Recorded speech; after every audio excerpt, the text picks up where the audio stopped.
தேவிடியா என்ற பெயரின் பின்னால் ஊசலாடிக் கொண்டிருக்கிறது பல ராமன்களின் முகங்கள், அவர்களின் மானம். இந்த பெயருக்கு யார் பொருத்தமோ யார் பொருத்தமில்லையோ அது அவர்களுக்கே தெரியாது. இந்த சமூகம் அவர்களின் மீது ஆணியடித்து ஒட்டிவிடும்.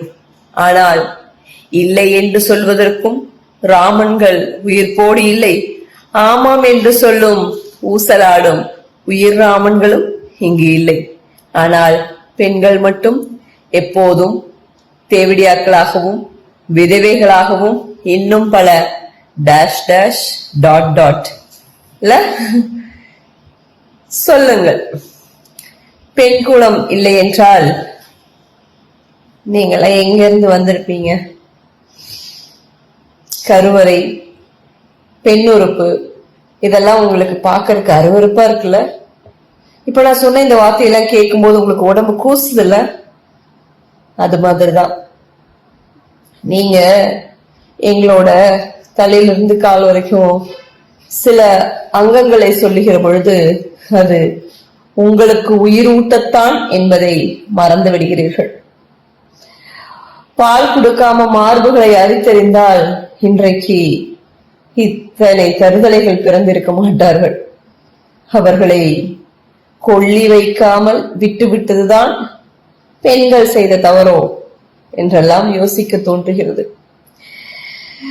பெண் பாவம், பெண் பாவம், அவ்வளவுதான். எந்த பெண்ணின் பாவமும் இந்த ஆண்களை ஒன்றும் செய்து விடுவதில்லை. ஆண்களின் மனநிலையை புரிந்து கொள்ளவும் முடிவதில்லை.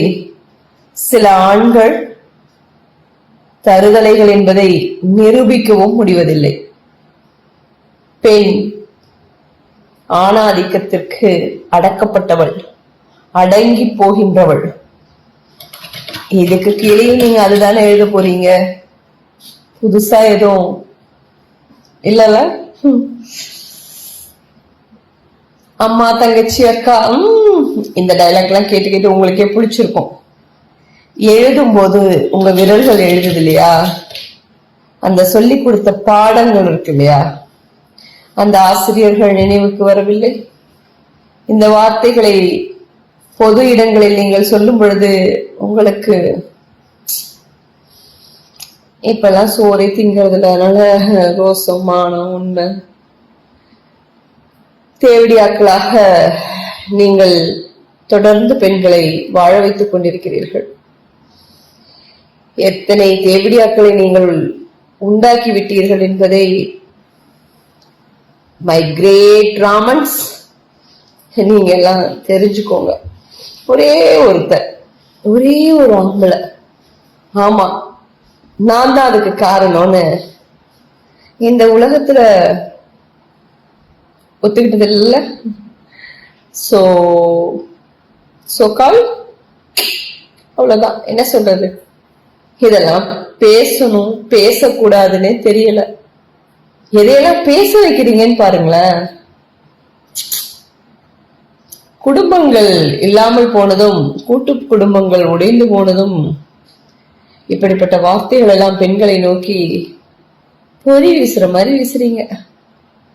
வீசுங்க.